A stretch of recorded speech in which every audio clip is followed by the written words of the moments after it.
Olá, povo! Bem-vindos à nossa aula de História do Nono Ano. Eu sou o professor Marlon, junto comigo, com você, tá aqui o Ezion, dê um oi pra ele. Isso, e vamos começar a melhor aula, a aula maravilhosa de História, aquela aula onde você aprende muito, você curte, você se diverte e tem muito conhecimento. Prontos para começar? Vamos lá? Mas antes, lembre-se, pegue o seu caderno, pegue sua caneta, seu lápis. Lembre-se, anote tudo que é importante para você continuar os seus estudos. Aquela informação que você verificou que pode continuar estudando, aquilo que você tem que lembrar que é fundamental, anote, faça o seu caderno, o seu companheiro de estudos aí. Eu até selecionei alguns trechos, algumas palavras estão destacadas para você. Se eu destaquei, é porque é importante você lembrar. Anote, vai facilitar muito o seu estudo. Combinado? Pronto para anotar? Enquanto eu falei, você selecionou os materiais? Boa, muito bem, criança. Então, o que nós vamos estudar hoje? Ora, nós vamos conversar sobre Guerra do Contestado. Já ouviu falar disso? Super importante guerra na história do Paraná e de Santa Catarina. Então, nós vamos conversar sobre esse contexto de revoltas populares do início da República. Nós vamos verificar como isso afetou a população local e como isso chegou a afetar a política nacional em certo ponto. Então, nós vamos entender revoltas populares no início da República. Em destaque, Guerra do Contestado. E para começar aquecendo, para você entrar com tudo na aula, já mostrando que sabe tudo do assunto, algumas perguntinhas básicas para a gente começar, que eu sei que você vai saber responder. A gente começa, o que é messianismo? Você lembra dessa expressão messianismo? Se refere ao que isso aí? Outra ainda, você lembra o que foi a Guerra de Canudos? Lembra onde aconteceu, quem liderou, que tipo de gente participou? Foi lembrando disso? Boa, criança! Você que respondeu certinho, parabéns, isso aí. A gente vai conversar com aquela pessoa que agora não lembrou muito bem, mas a gente vai ajustar isso para todo mundo entrar no mesmo ritmo nessa aula. Bem importante isso. Então, ó, messianismo é aquela crença na vinda ou no retorno de uma pessoa com poderes especiais para trazer paz e prosperidade na terra. Então, é a crença, a espera da chegada dessa pessoa especial. Messianismo. Lembra que isso é super importante na ideia de história não só do Brasil, mas de muitas religiões desde a antiguidade. Mas na história do Brasil, isso tem participação principalmente na Guerra de Canudos. Então o messianismo tem tudo a ver com Guerra de Canudos. Guerra de Canudos foi esse enfrentamento entre tropas federais e sertanejos pobres lá do sertão da Bahia, num movimento liderado pelo Antônio Conselheiro, nessa ideia de messianismo. Isso aconteceu no iniciozinho da República no Brasil, 1896 e 1897, que foi a guerra em si. Então é início da República. Lembra que a República no Brasil é de 1889. Então não tinha nem 10 anos de República ainda, esse enfrentamento que aconteceu lá no sertão da Bahia. Conseguiu agora visualizar todo esse conhecimento que você já tem aí guardado? A gente só foi lá resgatar? Muito bem, essa é a ideia. Então, para a gente começar, vamos entender um pouquinho também deste Brasil atual, com essa informação, com essa notícia aqui de jornal. Brasil pretende facilitar a entrada de empresas estrangeiras com acordo na Organização Mundial do Comércio. A nova oferta iguala empresas nacionais e estrangeiras no acesso a licitações. Para a gente entender o que essa notícia está trazendo de informações. Empresas estrangeiras, então, podem participar de licitações, de participação em venda de produtos ou oferecimento de serviços à população brasileira com igualdade de condições com empresas nacionais. A ideia aí é aumentar a presença de empresas estrangeiras no Brasil. O que você pensa sobre a entrada de empresas estrangeiras oferecendo serviços no Brasil? Você tem uma opinião sobre isso? É legal para o Brasil? essas empresas estrangeiras oferecendo serviços, oferecendo produtos aqui, isso é bom para a população? Traria um ganho para a população? Ou você acredita que não? Um bom assunto para você conversar com colegas, com a sua família, porque provavelmente existem pontos positivos e negativos. Quais pontos você avalia como positivos? Quais pontos você avalia como negativos de uma presença estrangeira, de empresas estrangeiras? Traria mais empregos, melhor qualidade, melhor preço? Como que você pensa isso? Está aí uma questão super atual para o nosso Brasil e que tem muito a ver com essa aula de hoje. O que guerra do contestado tem a ver com presença de empresas estrangeiras?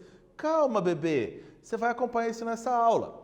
Ainda, as disputas pela posse de terra, elas são muito marcantes na história do Brasil, muito. Desde a chegada dos portugueses no confronto com populações indígenas, você já tem esse confronto pela disputa de terras, isso vem acontecendo desde então no Brasil. É muito marcante. E aqui uma informação da Agência Brasil. O Brasil registrou 1.833 conflitos no campo em 2019, segundo um relatório. 1.833 conflitos no campo, disputas de terra no campo só em um ano de Brasil. Isso é um número considerável, um número importante. E aí eu te pergunto, por que ainda hoje, atualmente, ocorrem tantos conflitos por disputa de terra no Brasil? Será que existe solução para esses conflitos de disputa de terra? Será que existe uma maneira de não haver mais conflitos, mortes, por disputas de terra no Brasil? Que soluções que nós poderíamos apresentar? Que soluções nós poderíamos ter para evitar esses conflitos, para evitar mais mortes? Outra questão atual, e essas duas questões, presença de empresas estrangeiras e disputa de terras, tem tudo a ver com guerra do contestado. Por que esse nome? Guerra do contestado. Contestar, se você for buscar no dicionário, dá a ideia de uma disputa, dá uma ideia aí de litígio, uma área a ser disputada. Sim, tá aqui no mapa que está aparecendo para você aí na tela do lado esquerdo. Mapa, mais em cima em cinza, mais escuro, Paraná, embaixo Santa Catarina. Essa área em laranja aqui do mapa, mais em cima do lado esquerdo, é a área do Paraná que Santa Catarina pretendia anexar. Já essa área em verde mais ao sul aqui, é a área de Santa Catarina que o Paraná pretendia anexar ao seu território. Então, essa área destacada, colorida, era uma área contestada por Paraná e por Santa Catarina. No início da República, então, ainda, essa divisão de fronteiras, de divisas entre os estados, havia essa disputa e Paraná e Santa Catarina disputavam essa região riquíssima em madeira. E aí tem um grande interesse dos dois estados nisso ainda. E claro, a divisa com a Argentina. Então você tem a divisa com a Argentina e uma área riquíssima em madeira. A disputa entre os dois estados que contestavam a posse um do outro. Uma região contestada, entendeu o nome da guerra? Então é uma guerra que aconteceu nessa região que era contestada, ok? Ainda, nessa região, então, que vai ocorrer esse movimento aí que envolveu sertanejos pobres e muito religiosos que estavam ocupando essa região aqui. Nessa região, na mesma região contestada, coronéis de fazenda de gado e erva mate disputavam terras com indígenas e poceiros. Então você tem os pequenos agricultores, os poceiros, que assumiam as terras aí sem muitos documentos, tribos indígenas e esses grandes coronéis do início da República. Você tem todo esse pessoal disputando essas mesmas terras. Você já tem um cenário propício para um conflito. E ainda, mais uma situação aparece no meio. A empresa dos Estados Unidos chamada Brasil Railway Company, ou seja, uma ideia de construção de estradas de ferro. Essa empresa americana do Percival Farquhar, essa imagem que está à direita da sua tela, ela foi contratada para construir uma estrada de ferro que ligaria São Paulo ao Rio Grande do Sul, uma obra que iniciou em 1908. Volta comigo no mapa. Aqui, nessa área que está no seu mapa, destacada em mais em lilás, você tem o desenho de uma estrada de ferro, que vem desde São Paulo, passa pelo Paraná, um ramal vem de São Francisco do Sul, no litoral de Santa Catarina, e se encontra nessa ferrovia. Então, percebeu? Temos uma ferrovia atravessando a região contestada. E uma empresa americana, do Percival Farquhar, essa empresa foi contratada para fazer esse serviço. Uma estrada de ferro de São Paulo ao Rio Grande do Sul, o tamanho disso tudo. Como pagar? Vamos lá. Como parte do pagamento, o governo federal cedeu à empresa uma faixa de terra de 15 quilômetros de cada lado da ferrovia. Vamos lá, ó. A ferrovia, 15 quilômetros para um lado e 15 quilômetros para o outro lado da ferrovia, o governo deu para essa empresa como parte do pagamento. Então você tem uma faixa de 30 quilômetros de terra entre São Paulo e Rio Grande do Sul, dados para essa empresa.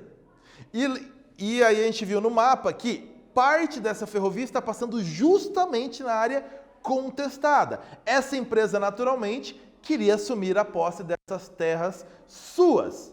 E para isso precisava tirar quem estava nessas áreas ocupando. Você tem mais um elemento de disputa de terra na região. Em 1911, o Farquhar, o mesmo dono da empresa que estava construindo a estrada de ferro, criou a empresa Lumber, que era uma empresa oficialmente, o motivo dela, colonizar a região com famílias vindas da Europa. Percival Farquhar então criou uma empresa para trazer imigrantes, que eles venham trabalhar nas nossas terras que temos direitos. Oficialmente, esse era o motivo de existência dessa empresa Lumber. Porém, o interesse estava nas florestas, que eram ricas em araucária, pinho e embuia, madeiras muito valorizadas, e eram áreas repletas dessas madeiras. A empresa passou a expulsar os sertanejos e os poceiros daquela área e instalou na cidade de Três Barras, Santa Catarina atualmente, um grande complexo madeireiro. A maior madeireira da América do Sul estava instalada em Três Barras para explorar todo o potencial madeireiro da região. Então você percebe um interesse muito forte, muito valorizado em madeira. E para isso, expulsão então desses agricultores que estavam na região. Então eram agricultores que perderam suas terras, então viviam às margens, precisando de empregos com grandes coronéis, precisando de ajuda para sobreviver, tentando localizar novas terras para trabalhar. Então agricultores sem muita esperança de vida. Exercício para você testar se você conseguiu entender até agora. Qual o interesse econômico da exploração da empresa Lumber nessa região contestada?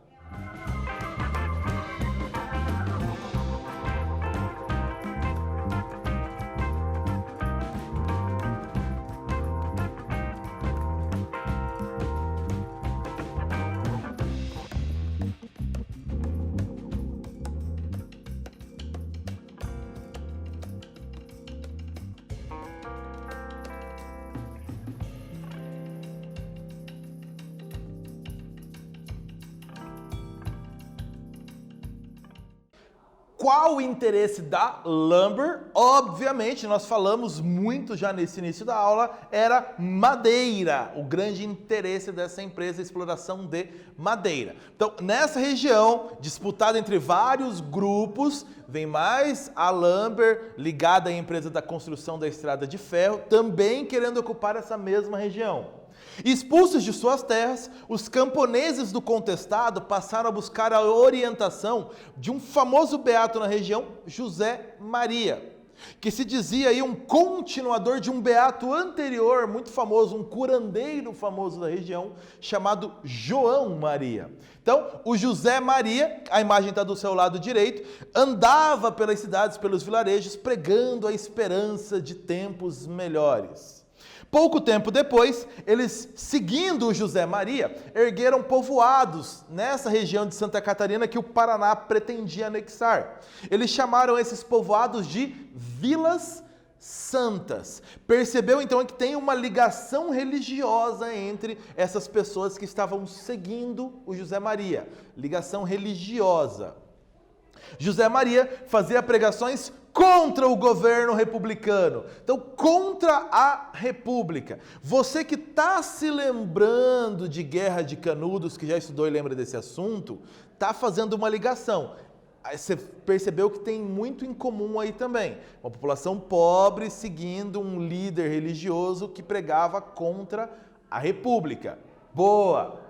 Então, em 1912, o José Maria fundou em Taquarussu, Santa Catarina, uma área que o Paraná pretendia anexar, um arraial chamado Quadro Santo. Esse era o nome do povoado, que era uma monarquia celestial de governo independente, ou seja, que queria formar um novo governo além do governo brasileiro. Do lado direito da sua tela, a bandeira dessa monarquia celestial, a bandeira de Quadro Santo.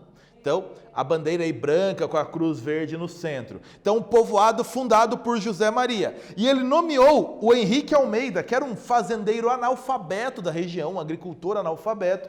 Ele nomeou como imperador do Brasil e a capital seria, então, Quadro Santo. Então, o Brasil teria um novo imperador aí que seguia José Maria. Para os fazendeiros e para a imprensa toda do Paraná na época, os sertanejos do contestado, eles eram monarquistas, fanáticos e inimigos da República. Então, nós estamos aqui nos primeiros anos da República ainda. Então, essa crítica à República e a ideia de formar uma monarquia celestial, o entendimento dos fazendeiros da imprensa é que eles estavam, então, contra a República e querendo fundar uma monarquia no Brasil. Então, essa é a imagem passada. Em 22 de outubro de 1912, o governo do Paraná enviou forças militares, a polícia do Paraná, contra a região do contestado. Durante a batalha, o monge José Maria e o comandante das tropas paranaenses, João Gualberto, morreram nessa batalha. Os sobreviventes se espalharam, então, pela região. Depois dessa batalha, fugiram, se espalharam pela região e difundiu-se entre eles uma crença. José Maria iria ressuscitar, voltar do céu, trazendo um exército de anjos para ajudar os sertanejos.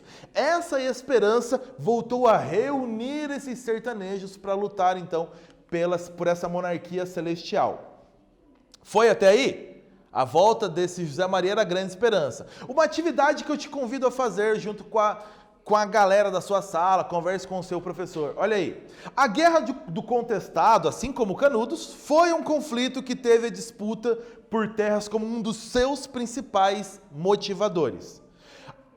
Qual missão que eu vou te dar? Acompanha comigo. Procure reportagens ou imagens que retratam conflitos de terra no Brasil e monte um mural. Lembra que nós abrimos a aula também falando de conflitos de terra no Brasil, que tem um número enorme de conflitos. Pesquise imagens, reportagens e monte um mural sobre isso. Vou te dar um tempo para copiar essa tela.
Então procure essas reportagens, você anotou todo o enunciado, monte este mural. Você pode pesquisar onde você tiver acesso, jornais, revistas, sites de notícias, onde você tiver esse acesso, você pode fazer essa pesquisa.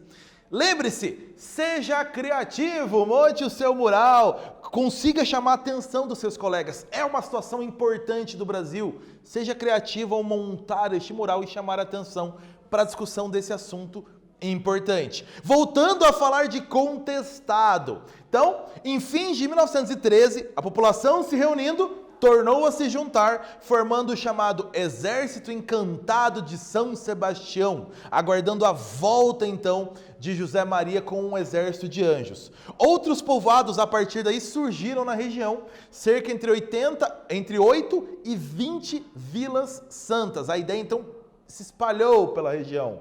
O presidente da época, Hermes da Fonseca, enviou o exército agora, não mais só a polícia militar do Paraná, o exército, e o exército contou com 4 aviões alugados da Itália. E os combates dão, obviamente, desiguais entre o exército e os sertanejos, usando inclusive aviões de reconhecimento na batalha.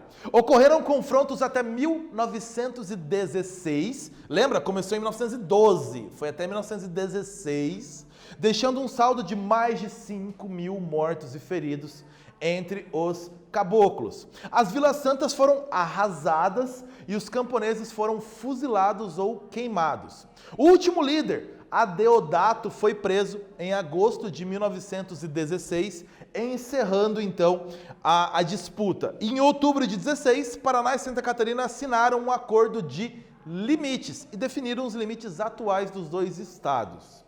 Exercício para a gente fechar. A Guerra do Contestado, disputada na divisa entre Paraná e Santa Catarina, tem muitas semelhanças com outra guerra do início da República, Canudos. Aponte semelhanças entre ambos os acontecimentos. Vai lá.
refletiu, encontrou as semelhanças entre Guerra de Canudos e Guerra do Contestado? Algumas aqui que eu cito para a gente lembrar. Ambos envolvem messianismo e disputa de terras. Esse é o cenário de ambas. Ainda, as críticas à República estavam presentes nas duas. Ambas criticavam a República. São populações sertanejas, ou seja, que viviam no sertão, no interior do país, oprimidas por coronéis e sofridas com o descaso, o esquecimento do poder público. Lembra das oligarquias que governavam o Brasil à época. As duas, o governo federal reagiu enviando tropas contra as duas, e as duas guerras terminaram com o massacre desses revoltosos. Algumas semelhanças aí que você anotou com certeza, bom aluno que é. O que nós estudamos nessa aula? A Guerra do Contestado foi uma disputa entre sertanejos que perderam suas terras e tropas militares. Ocorreu numa região de disputa de territórios entre Paraná e Santa Catarina, por isso o nome de Guerra do Contestado. O monge José Maria liderou a população, lembra de messianismo, e essa população foi levada a acreditar numa monarquia celestial na terra, ali a partir de Quadro Santo. Lembra disso tudo. Galera, nós vamos ficando por aqui. Bons estudos para você. Continue estudando. Tchau, povo!